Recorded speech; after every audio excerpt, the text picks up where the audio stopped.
Hi, I'm Jessica Lincoln, educator and designer for Vintaj. I'm super excited about this new die set we have with sizzix. We came up with bezel framelits, and these are dies that are meant to go with our Vintaj natural brass bezels. They cut the exact interior shape of our bezels, so we have 3 different sets, cut circles, squares, and an eclectic set that cuts different shapes. You can create beautiful mixed media jewelry, memory jewelry, and a whole bunch of different projects using these dies. This is one of the most exciting things that I love designing with right now.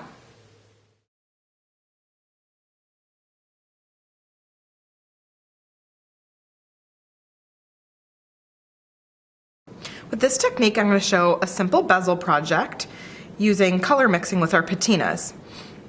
So I'm going to prep the bezel first by applying just a small amount of hand sanitizer onto a paper towel. This is going to clean the surface of the bezel from any oils from your hands or anything. Just clean it so that sticky back of our art foil adheres well to the bezel. Okay, we're going to start off by cutting the bezel with this square bezel framelit. This one fits the exact interior size of this large square bezel.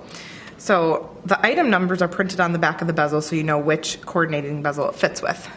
So to prep my machine, I have the solo platform and solo shim. And for cutting out the framelits, you're going to need a solo thin die adapter. So I'm going to slide that into the machine. And then you're going to create your sizzix sandwich by putting a clear cutting pad. And then I'm going to use our silver art foil by Ranger. This one you can see I've already cut different shapes of bezels on it. So what I'm going to do is just slide this into the machine and just lay the framelit right beside these cutouts. And I'm going to make sure I'm using the raised side of the framelit. So just use your finger to feel that raised edge. That's what cuts. So you're going to place that side down. Go ahead and just line that up here. Then you're going to add your second clear cutting pad. You're going to go ahead and run it through the machine one time. I'm going to hold on here so it's easier to run through. Okay. And then you're just going to simply just remove the framelit and pop out your foil from the back. Now I want to emboss this cutout art foil.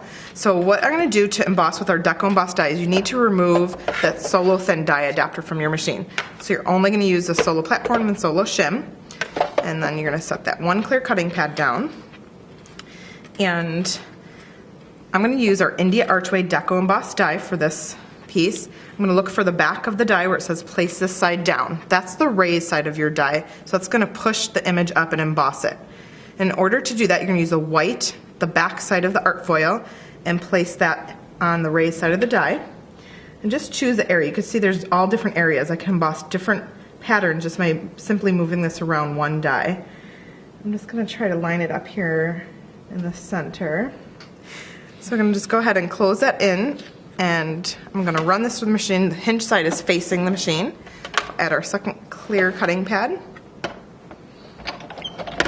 And hold on and run it through that one time to emboss. And you're going to open it up. And you might have to slightly flex a die to remove the foil. This one came out really easily. So you can see here that I have this beautiful embossed image on the art foil. Now, in order to accentuate that design, what I'm going to do is do a color mixing technique with our patinas to apply color to the background and then sand and get that reliefed look on the top. I'm going to accentuate the design of this India archway by doing a color mixing technique with our patinas. I'm going to create a coral color using 3 patinas here. So I've applied a small amount of ruby and quartz to my nonstick craft sheet, and I'm going to apply that last color, rust.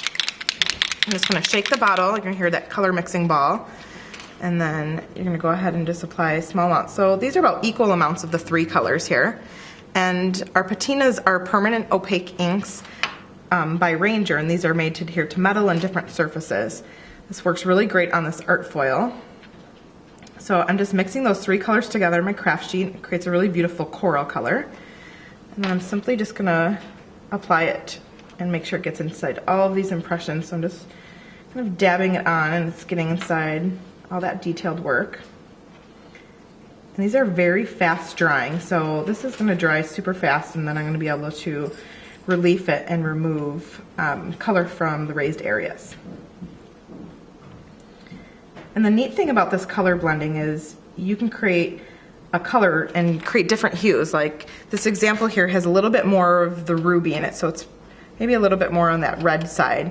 And we have a great color mixing chart that we have available that currently has 16 colors using colors from our patina kit, so you can blend and create your own combinations.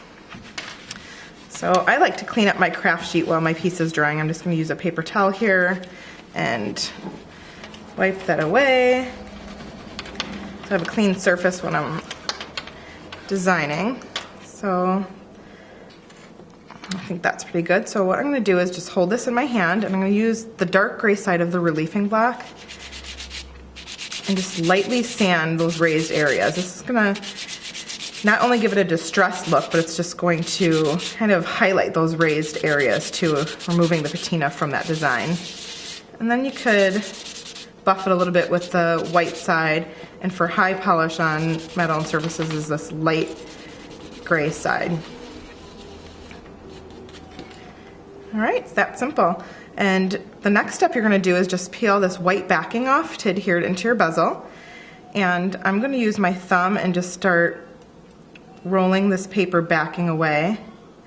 And you might need to get in with your fingernail. Sometimes it's a little bit harder. You can see that this embossed image was maybe a little bit harder to remove the backing. So I just worked from that corner. You can always use a toothpick or a metal awl to kind of get in between the design to remove it.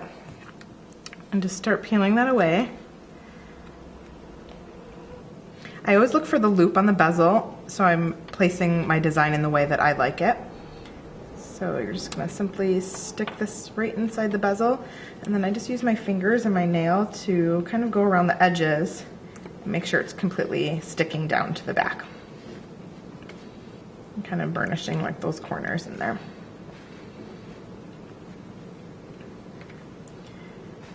All right, and then it's as simple as that. You can add a jump ring and chain, and you're ready to go with a finished necklace.